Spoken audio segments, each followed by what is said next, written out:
Ora viva, seja bem-vindo ao Ler nas Ilhas. Hoje o nosso convidado é Joaquim Arena, escritor e jornalista cabo-verdiano. Homem viajado, que se interessa pela música, viveu grande parte da sua vida em Portugal, terra do pai, e está de volta a Cabo Verde, terra da sua mãe, onde em 1998 chegou a fundar o jornal O Cidadão e onde até 2021 desempenhou a função de conselheiro para a cultura e comunicação do anterior Presidente da República, Jorge Carlos Fonseca.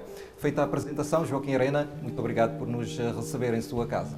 Muito obrigado por estar também convosco e participar neste programa que é importante para a cultura, para a literatura cabo-verdiana.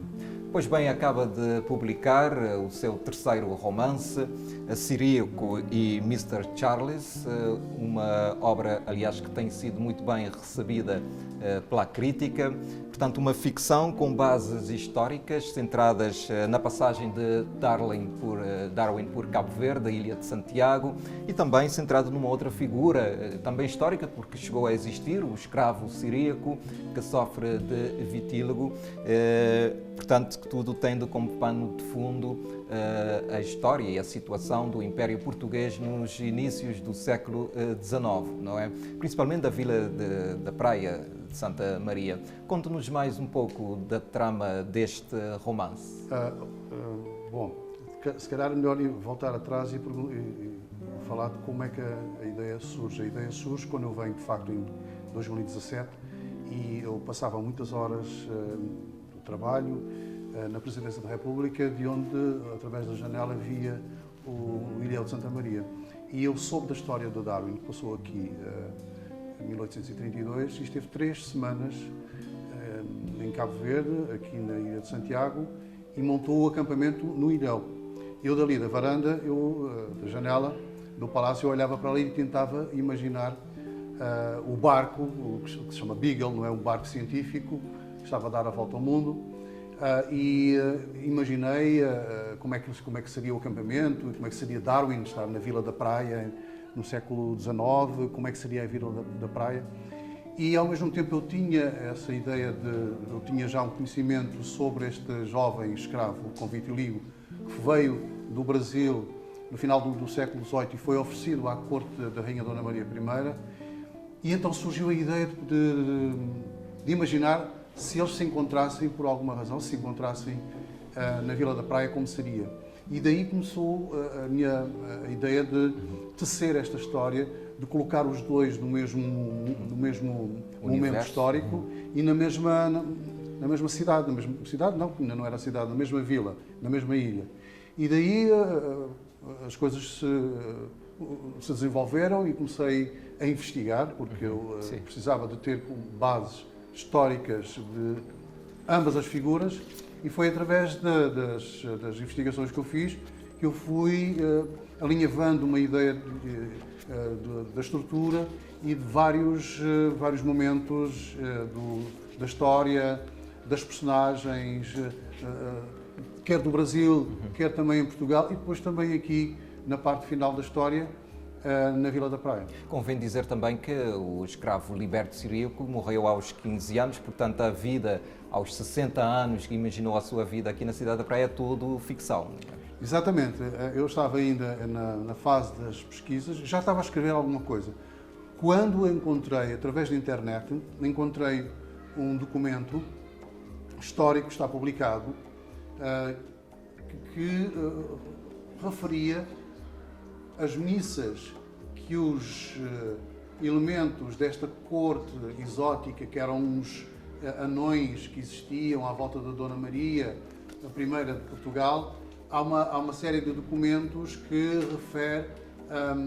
referem as mortes, os gastos, quanto é que se gastou com eles quando tiveram problemas de saúde, e até que eu encontro uma referência à morte de Ciríaco, para o qual foram escolhidas 100 missas para serem rezadas. E eu já tinha o livro mais ou menos, já tinha começado e fiquei na dúvida, e agora o que é que eu faço? Que eu tenho uma personagem que eu julgava que de facto, apesar de eu não ter muito conhecimento, mas julgava que ela tinha tido uma vida prolongada, não tinha a certeza se ela tinha morrido, e ali eu tenho a certeza que ela morreu. E eu decido, então, parei por algum tempo, mas depois disse assim, não, eu vou dar uma vida a esta personagem, eu vou transformar, vou-lhe dar uma vida através da literatura, porque a literatura tem essa capacidade de permitir-nos recriar e fazer a pessoa viver. Ela vive, para lá dos 15 anos, vive na minha história. E é isso que está o bonito da literatura, não é? E ficcionalmente, em 1832, é que Charles Darwin, Mr. Charles, neste caso, não é? Cruzou-se com o Ciríaco, já com 60 anos, o Ciríaco, e Mr. Charles com 22 anos, né, no Ilhéu de Santa Maria, que se dá esse interesse de Mr. Charles por Ciríaco e também, digamos, a amizade entre os dois. Exatamente. Há uma coisa que é importante destacar aqui, que Charles Darwin não ficou apenas amigo do Ciríaco. Charles, quando chega, ele gosta da Vila da Praia, ele gosta dos cabo-verdianos, é a primeira vez que ele está em contacto com povos africanos, porque quando ele saiu da Inglaterra não conseguiu parar nem na Madeira, nem nas Canárias, por várias razões, e só consegue desembarcar várias semanas depois de muito mar e de muito enjoo, desembarca na Vila da Praia. E ele fica apaixonado por Cabo Verde, por Santiago, pelos cabo-verdianos. Apesar da miséria e toda a paisagem estéril que ele encontra. Isto é que é fantástico. Como é que alguém que vem da Inglaterra, da aristocracia, alguém com uma visão do mundo, da civilização europeia daquela época, que era muito preconceituosa em relação aos outros países subdesenvolvidos, à África, ele chega aqui e é precisamente o contrário. Ele fica apaixonado primeiro pela comida, pelo clima, pelas plantas, pelos animais, aquilo que ele vai encontrando e, sobretudo, pelas pessoas. E entre as pessoas há o Ciríaco, que é já da minha lavra, da minha ficção, que ele também vai acolher no seu grupo e que vai ser a pessoa que o vai ajudar servindo de intérprete quando ele está a fazer as suas pesquisas geológicas, quer no Ilhéu, quer as viagens que ele fez aqui, porque ele foi a São Domingos e foi também à Cidade Velha. Portanto, há aqui um espaço que ele conheceu e precisava de alguém que o ajudasse a comunicar com os cabo-verdianos. E é a pessoa que eu escolho para essa personagem, que é Ciríaco, que já tem 60 anos. E convém referir, para as pessoas também perceberem que Ciríaco é uma pessoa particular. Ele tem o corpo todo manchado por causa dessa doença, não é? Vitiligo. Exatamente, é o vitiligo, que na altura não se chamava vitiligo, aliás, na altura nem sequer havia um nome para isto. Estas figuras eram tidas como exóticas, como estranhas, e serviam para ser mostradas nas cortes, na Europa, porque não era só em Portugal que havia este tipo de pessoas. Os anões, as pessoas com problemas de pele, e então porque o Ciríaco acaba por ser mais branco do que negro, apesar de ser negro, por ser um jovem negro. E ele, branco cor de cal, né? É, exatamente. E depois chamavam-lhe o rapaz tigrado. Tigrado, sim.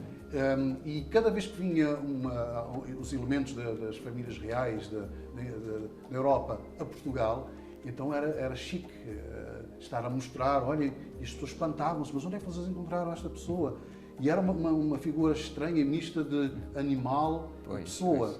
E ele é o estigma que ele carrega por toda a vida. E quando chega aqui, Darwin, na minha história, vai se interessar também pela figura, pelo seu aspecto físico, mas não fica abismado com o lado exótico como os outros, mas fica tocado pela amizade e pela inteligência de alguém que, apesar de ser escravo, foi educado numa corte europeia, sabe ler, sabe escrever e fala algumas línguas estrangeiras. Isto é verdade.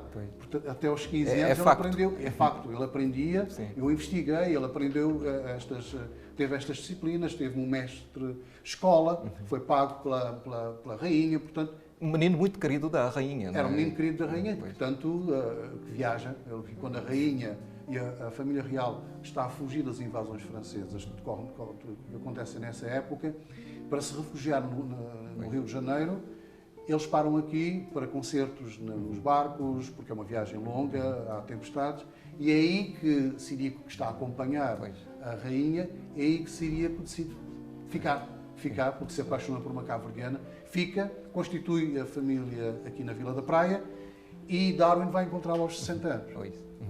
E Darwin, pegando já na sua deixa, é um jovem ainda, sem provas dadas, como naturalista, e essa passagem por Cabo Verde, a Ilha de Santiago, vai ser importante também mais tarde na sua carreira, não é? Determinante. É aqui que Darwin faz as primeiras pesquisas, tem contacto com o mundo animal, o mundo marinho, ele faz recolha de espécies animais junto à volta do Ilhéu, e Cabo Verde vai merecer, da parte de Darwin, isto não é ficção, é mesmo verdade, um espaço importante no seu trabalho, e ele vai dedicar um diário exclusivamente a Cabo Verde, só sobre Cabo Verde, e é marcante porque é aqui que ele, pela primeira vez, tem a ideia de começar a fazer estas pesquisas. Portanto, Santiago tem uma importância enormíssima. Eu acho que nós aqui devíamos tirar também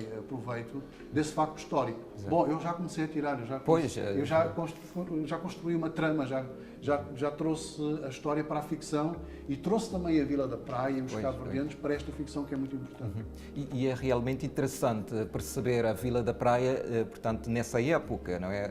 A Arena traz, portanto, para o nosso conhecimento toda a situação política, mas principalmente económica e social, com secas, com fomes, miséria, não é? Mas também as revoltas. É verdade. Repara, Humberto, seria muito pouco, como é que eu vou dizer, o livro não teria tanta credibilidade se eu, falando de uma época em que aconteceram convulsões sociais, ficar-se apenas pela trama entre as duas personagens, entre a meia dúzia de personagens. O meio ambiente em que eles vivem é fundamental porque vai influenciar as personagens, ou seja, estamos a falar de um romance histórico e não se pode fugir àquilo que são as balizas históricas e ao recheio, ao conteúdo daquele período. Houve aqui, de facto, revoltas, há uma revolta muito conhecida, que é de um batalhão de soldados que tinham sido expulsos de Portugal e são enviados para aqui, são exilados. Mas claro que eles chegam aqui e veem que a autoridade é fraca, não tem poder, eles acabam por se revoltar. E as personagens, nomeadamente Ciríaco e o próprio filho Ciríaco, acabam por estarem relacionados com essa revolta. E também há a revolta dos engenhos no interior de Santiago, que é fundamental para transmitir algum conteúdo verdadeiro também à própria história. E depois é de facto uma forma também de nós contarmos um pouco da história de Cabo Verde, nomeadamente Santiago, neste período. E o Arena em particular tem, digamos, uma paixão por esses tipos de romance com uma base histórica, até social, política, não é? Os seus romances também, os outros dois, já agora podemos falar dele, A Verdade de Schindluz e Para Onde Voam as Tartarugas, também tem um pé na realidade, com uma base de investigação também muito forte por detrás desses dois romances. Também. Sim, gosto da história. Eu acho que tem que ver também com a minha formação como jornalista, como amante da história.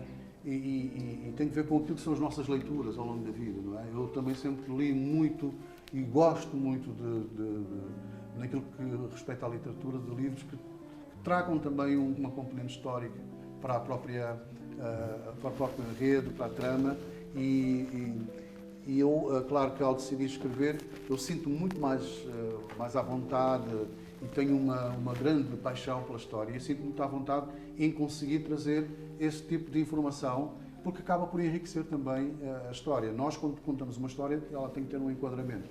E esse enquadramento não pode ser um vazio, não é? Porque há factos que aconteceram no lugar onde estamos a contar a história e no momento, naquele tempo específico. Portanto, é uma base que eu uso, bom, pelo menos até agora tenho usado, e tenho tido muito prazer em fazer a pesquisa, a investigação e depois compor o livro. Depois de estar a publicar, já é outra coisa. Já é outra coisa. Já vamos falar destes outros livros do Arena. Façamos agora a primeira pausa nesta conversa para respondermos a uma curiosidade lançada no programa anterior.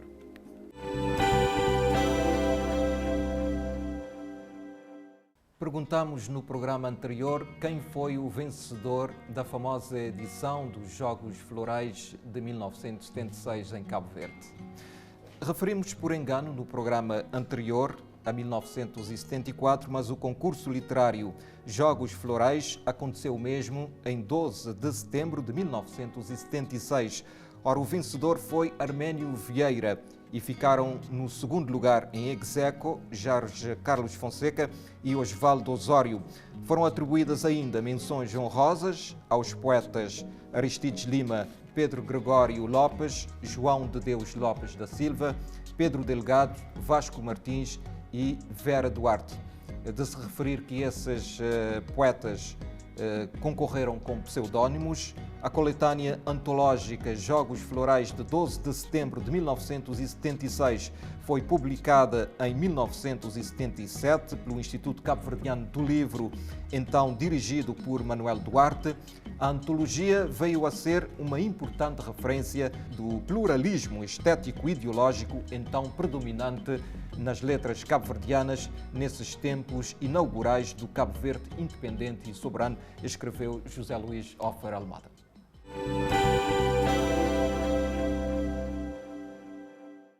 Estamos à conversa com o escritor Joaquim Arena. Joaquim Arena, falemos então do seu romance A Verdade de Xindulus, publicado em 2006, não é? Narra a história de uma investigação de um jornalista, Arsénio Cruz, que investiga o desaparecimento misterioso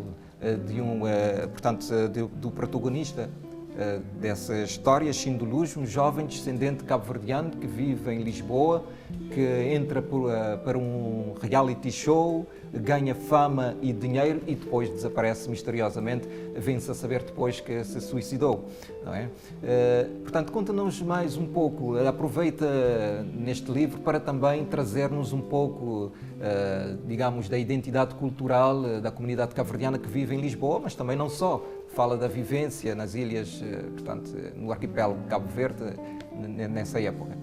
Sim, bom, já foi há algum tempo, livros que nós escrevemos... 2006, já há algum tempinho. Sim, mas essencialmente a minha intenção ao escrever aquele livro foi contar a história de 40 anos de Portugal e também alguma de Cabo Verde através de uma família cabo-verdiana que se instalou no início dos anos 70 em Lisboa. Eu fiz isso porque até então não havia nenhum livro que incidisse sobre esta realidade de uma família. Havia alguns contos já de alguns escritores cabo-verdianos sobre a comunidade cabo-verdiana, enfim, mas uma família e através dela contar alguns momentos como a Revolução de Abril e ao mesmo tempo trazer um pouco a realidade da diáspora. Foi essencialmente esta a intenção que eu tive ao escrever este livro, em 2006, já lá vai muito tempo, e também as contradições e o problema da identidade cultural entre os que nascem fora, que têm uma ligação com Cabo Verde através dos pais, através da família, mas que nunca vieram a Cabo Verde, então constroem também um universo muito próprio daquilo que é o seu espaço identitário e às vezes as contradições e os paradoxos em que caem. O livro, através de uma trama e de certa forma de algum elemento de investigação, eu tento passar um pouco o olhar sobre todas estas questões que se levantam e que fazem parte do dia-a-dia dos cabo-verdianos da diáspora, nomeadamente na Europa, que foi o meu caso. Dizia que se deve aproveitar a história de Cabo Verde, mas também a diáspora, a vivência, a própria integração dos cabo-verdianos na diáspora, neste caso Portugal, também oferece muita matéria para se ficcionar, não é? Sim, eu acho até que há falta, acho que tendo em conta os anos, as décadas que a história da imigração, que a imigração está estabelecida, que a comunidade, nomeadamente em Portugal, há falta de pessoas, escritores que contem essa história através da ficção e eu penso que ao nível do audiovisual já começa a haver alguns filmes. O cinema e E a literatura são formas ideais para se contar a história de uma comunidade, porque já se faz nos Estados Unidos, nomeadamente com outros povos. E nós ainda estamos a acordar agora. Aquilo que eu fiz foi fazer arte, não é? Literatura, mas ao mesmo tempo trazer a nossa comunidade para as páginas da literatura, que está ainda... Há muitas histórias, há muitas pessoas, sim, há histórias individuais. O que falta é compilar-se e conseguir trazer isso, dar-lhe o toque de arte dentro da literatura. Exatamente. E transformar isso, de facto... Pois, falando em toque de arte dentro da literatura, achei interessante o recurso que utiliza, que é a analepse, não é? Que recorre para recuar no tempo e contar a vida desses cabo-verdianos em Lisboa. É um recurso que não é muito utilizado na nossa literatura, mas que reparei que o Arena gosta em particular e lhe dá, portanto, às suas obras uma qualidade, digamos assim. Mas olha, a analepse, ou flashback, como é mais conhecido no cinema, é uma das técnicas mais utilizadas para lidar com a cronologia dos factos, para lidar com vários tempos narrativos. Pois. E é uma técnica que vários escritores, nomeadamente sul-americanos, e não só norte-americanos do século XX, usaram, porque é a partir de um facto presente e recuar na cronologia até para se explicar como é que se chegou àquele presente. E isso, do ponto de vista literário, é muito envolvente e dá uma margem de manobra muito grande ao autor, ao narrador. Porque o narrador pode perfeitamente dar saltos temporais. Exatamente. Pode começar no presente e regressar ao passado e, no meio da sua cronologia, pode perfeitamente voltar várias vezes. Aliás, eu também uso isso no... Sim, por isso que ele disse que gosta de usar este recurso. A história começa, o Siríaco está já na parte final da vida. E, através dessa técnica, nós vai recuando. E vamos... Que dá um aspecto interessante também à leitura para quem lê. Um outro aspecto interessante que eu notei neste romance é a questão do suicídio, não é? O protagonista acaba por suicidar-se, não é? Que é uma problemática em Cabo Verde, que é uma das sociedades onde mais se cometem suicídios. Não sei se quis também alertar para esta problemática. Não, o livro não teve a história não tem essa... Não teve essa intenção, mas acaba por... aflorar uma problemática que é preocupante. Repara, o suicídio é a última instância, um indivíduo decidir acabar com a sua própria vida. Eu não sei se nós conseguimos, nós que nunca passámos por essa experiência, conseguimos sequer imaginar, porque é a perda total, a perda das referências, quer afetivas, emocionais e a própria autoconfiança. Portanto, há muitas situações que levam ao suicídio, várias, não é? O suicídio não escolhe classes sociais, as pessoas mais pobres suicidam-se, assim como as pessoas ricas. Portanto, não, é um momento trágico, dramático e fatal na vida das pessoas que não escolhe classes sociais. No meu caso, na minha história, é a perda das referências, é a perda do seu espaço, é a perda do seu próprio eu, em que a pessoa não tem sequer o domínio de conseguir refazer-se facto aos problemas que está a enfrentar. Portanto, Pois, é uma problemática muito complicada. Vou aproveitar para mostrar para a Câmara essa versão do livro, que é uma tradução em português, portanto, em espanhol. Portanto, chegou a ver esta tradução em espanhol. Exatamente, foi lançado em Espanha. Sim. Portanto, vamos também mostrar a edição em português, mas fica também este registro de o livro ter sido também traduzido para o espanhol. Façamos mais uma pausa, caro Joaquim Arena, nesta conversa, para agora lançarmos uma outra curiosidade ao telespectador.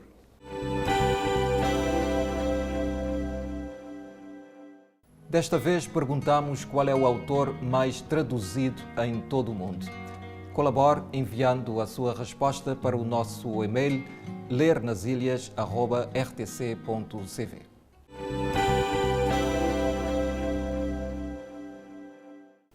Estamos de volta para a última parte desta nossa conversa com o escritor e jornalista Joaquim Arena. Joaquim Arena, para onde voam as tartarugas? Olha, as tartarugas já voaram há algum tempo e as tartarugas voam entre a Boa Vista e vários pontos do globo e tem um papel na vida da natureza que é absolutamente fascinante. E eu utilizei como metáfora de uma história que eu escrevi aqui há uns anos, que decorre precisamente na Ilha da Boa Vista e vou buscar também a questão da identidade, que é uma das personagens que regressa, portanto há sempre isto nas minhas histórias, porque faz parte da própria realidade cabo-verdiana e eu não escapo, não é? Nós todos, não é? E eu dou-lhe um toque de... Está a dizer que tem algo de autobiográfico? Sim, todos os livros têm. Sim, todos os livros mas têm. deste mais evidente, não é? Não sei se é mais evidente, não há aqui uma forma de calcular Okay. o quanto tem um ou quanto tem o outro, mas tem que ver com as nossas experiências, tem que ver com o conhecimento que nós temos dos locais onde a história decorre. Falam aí bastante de São Vicente, porque eu vivi em São Vicente no final dos anos 90. Pensei que tinha nascido mesmo em São Vicente. Sim, eu nasci, mas saí aos 5 anos. Depois voltou outra vez. Eu saí para São Nicolau, com 10 ou 12 dias, e aos 5 anos fui para Portugal. E eu só vim já no final dos anos 90, portanto... E neste livro lá está, como um cientista social, o Arena a trazer-nos mais uma problemática muito atento à sociedade, portanto centrada na figura do menino de rua, não é? Que também é uma problemática da Ilha de São Vicente, a sua ilha natal. Sim, é verdade. Não, eu acho que é uma problemática de todas as cidades que têm um porto, porque o porto traz movimento, traz a vontade também e a possibilidade da evasão, de sair, e chega tudo através do porto, mas até a própria as drogas ou o trabalho quando há e quando não há, acabamos por ter situações de meninos de rua, de famílias que não conseguem alimentar e ligado à realidade dos meninos de rua, há a delinquência.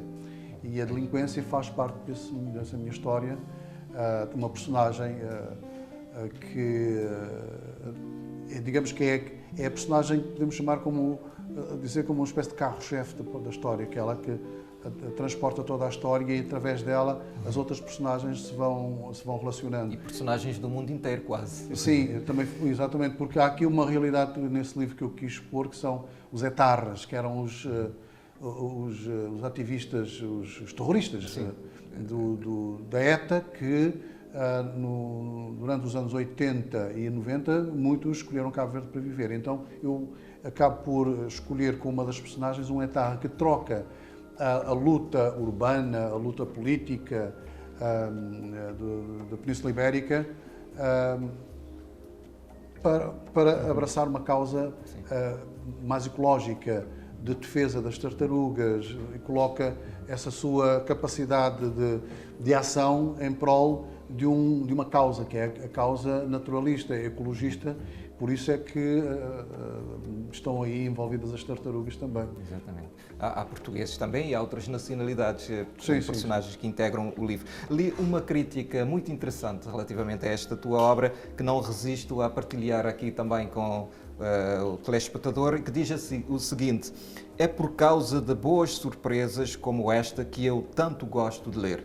Se no título de Para Onde Voam as Tartarugas estivesse o nome de Marquês, Lhosa ou Allende, este romance seria um best-seller internacional. Portanto, é uma crítica que foi escrita por um português, Mário Cúria, no Google Reads. Portanto, ele classifica o livro dos mais ternos, dos mais conscientes, impactantes que leu na sua vida. Olha, eu não fazia a mínima ideia, porque eu não vou ver no Google as críticas, nem sei como fazer isso, mas eu fico contente. Mas é um bocado relativo, não é? Nós escrevemos os livros, há quem goste mais, há quem goste menos. portanto, é um leitor que acabou por gostar bastante. Então falemos de um outro livro seu, Debaixo da Nossa Pele. Coloca toda a sua veia jornalística e investigativa também neste trabalho ensaístico também, não é? Sim, este é um livro que me tomou muito tempo, muito trabalho, porque não foi apenas pesquisar em arquivos, como eu costumo fazer, mas eu tive que me deslocar a uma região de Portugal, que é o Alentejo, onde existem duas aldeias onde podemos encontrar os descendentes dos escravos africanos que foram levados para lá há 200 anos. E através dessa viagem em busca dos descendentes desses escravos, porque eles estão lá, nós chegamos lá em duas aldeias, olhamos para aquelas pessoas... Desde Alentejo. No Alentejo, sim. Olhamos para aquelas pessoas e parece que estamos a olhar para cabo-verdianos. E a origem delas é a escravatura, porque descendem de grupos de escravos africanos que foram trabalhar nos campos do arroz, muito perto de Alcácer do Sal. E ficaram ali, foram ficando e foram se casando entre si, e durante muito tempo não houve a tal miscigenação e a mistura que normalmente faz com que se dilua um pouco, não é? A raça negra se dilua e acaba por transformar-se em mulatos, em mestiços, por aí fora. Se nós formos lá, ainda encontramos estas pessoas. E, ao mesmo tempo, foi uma das formas de eu fazer outra viagem no tempo. Enquanto eu caminhava, eu também pensava na própria história dos africanos que foram viver, por alguma razão, foram viver para a Europa. E apanho também a boleia e falo de nós, dos cabo-verdianos, e dos Estados Unidos também, da nossa comunidade, de alguns cabo-verdianos nos Estados Unidos. Portanto, é um livro composto, com uma estrutura diferente, em que eu misturo relato de viagem, história, autobiografia, ficção e ensaio. Portanto, é um livro muito talvez seja composto. por isso que mereceu uma menção honrosa no Prémio Imprensa Nacional Sim, Vasco Graça Moura, Imprensa Nacional. Este seu livro. Em 2017, é verdade. Exatamente. Voltemos ao início. Estreou-se com uma noveleta no ano 2000, não é? Sim, sim. Se não estou me engano, Farol no Deserto. Não encontrei muitas referências, é um livro que não está disponível no mercado, em breves trechos. O Farol no Deserto foi uma provocação, porque eu comecei a escrever uma história e houve uns amigos em São Vicente que me disseram, não, acho que é publicável e mesmo a própria a editora, na altura o IPC, Instituto de Património Cultural, tomou isso em mãos e acabou por publicar. É um pouco... E um incentivo para continuar a escrever, sim, a publicar. Embora com algumas, não vou dizer falhas, mas com alguns aspectos que poderiam ser melhorados, mas de certa forma foi um arranque e lá está, também fala da história, fala da participação também de Cabo Verde na Primeira Guerra Mundial e também da questão da identidade. É um livro que cai mais naquilo que se pode chamar o realismo mágico.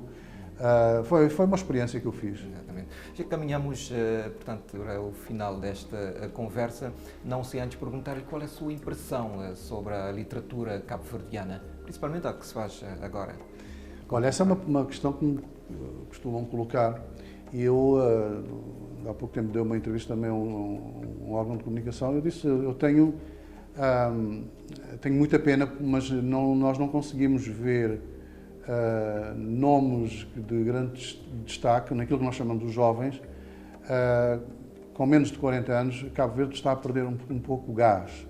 Eu, quando digo isso, quer dizer que há livros que são publicados, há jovens poetas, há mais poetas, como sempre houve, não é? Nós vamos a uma feira do livro e encontramos mais livros de poesia, mas nós não estamos a investir. Os tempos também são outros. Os jovens atualmente têm uma preocupação, têm outros meios. Mas faltarão incentivos também para a camada jovem. Sim, mas repara, isto não é uma coisa só cabo-verdiana. Vários outros países têm esse problema, mas em Cabo Verde nota-se muita falta de interesse da literatura por parte dos jovens. Não aparecem jovens com 30 anos. Você vai a Portugal, vai à França, vai à Espanha, tem jovens com 30 anos, 30, 35, 40, que escrevem, que ganham prémios e que começaram as suas carreiras assim. Nós não temos. Em Cabo Verde ainda é muito difícil iniciar, começar a publicar. É complicado, repara, é muito mais fácil. Nós somos um país muito mais voltado para a música e sem qualquer complexo, nós somos um país de música. Temos alguma literatura, sim, mas essencialmente o nosso espaço, a nossa literatura nunca vai ser como a nossa música. Exatamente. Nunca. Passa-se um pouco como o Brasil. Embora o Brasil tenha alguma literatura, mas não se compara à música. São países em que aquela que é a sua veia de expressão por excelência. Nós não é a literatura. Temos a literatura, mas a música... Agora, o que nos interessa é a literatura, seria bom, de facto, que, nomeadamente, as universidades começassem a levar escritores, que houvesse programas e que houvesse também cursos de escrita criativa. Não é através dos cursos que se aprende a ser um escritor, a escrever romances, mas aprende-se alguma técnica, dá-se alguma base. E a partir daí, porque escrever... Mas pode despertar... Sim, porque escrever poesia latente, não se ensina. Né, você tem que nas pessoas. É uma vocação, você tem que saber aquilo. Agora, é possível dar-se algumas ferramentas, a construção de frases, as técnicas, há pouco falámos da analepse, explicar como é que funciona. Agora, o sumo, a alma da coisa é algo que não se ensina. Nenhuma universidade, não. É apenas isso vem, dar se a calhar, base. com muita leitura também, não é? É aí que eu queria terminar. O melhor caminho para se tornar escritor é ler. Ler. É a única forma, está mais do que provada, e os grandes escritores, e os grandes ensaístas, e os grandes críticos defendem isso.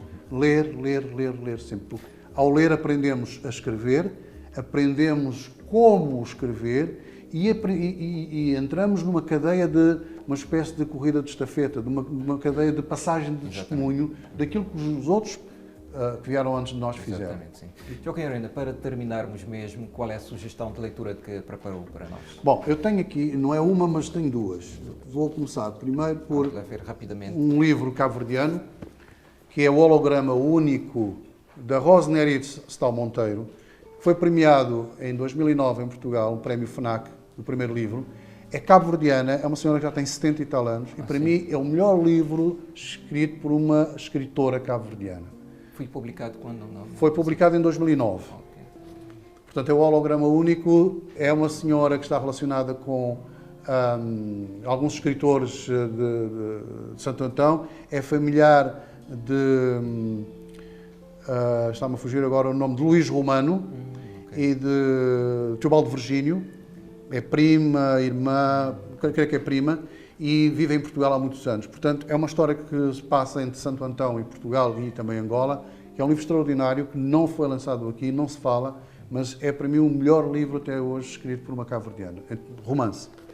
Depois tenho um livro que é incontornável. Eu sei que os cabo-verdianos são muito românticos e gostam de histórias de amor. De Marquês, portanto, esta é uma das melhores histórias de amor que eu já li e que está construída, e é um dos melhores livros de Gabriel Garcia Marques, que é um jovem que espera 50 anos para realizar o seu amor, porque é rejeitado pela amada, que depois casa com um jovem médico de uma família rica, e ele espera, não casa durante a vida toda, espera que o marido da sua amada morra para realizar o seu amor. Para quem está à espera, para quem tem amores suspensos, para quem está à espera de alguém, para quem que ainda sonha em amar alguém ou ser correspondido, este é o livro que deve ler, porque é inspirador. É um livro que já tem alguns aninhos, meio intemporal, realmente, um livro que se pode ler muito bem em qualquer altura, e são com estas duas sugestões de leitura que terminamos este nosso programa. Agradecer mais uma vez a disponibilidade do Joaquim Arenda e também agradecer pela sua companhia. Voltamos a ver-nos daqui a 15 dias. Até lá, tenha boas leituras.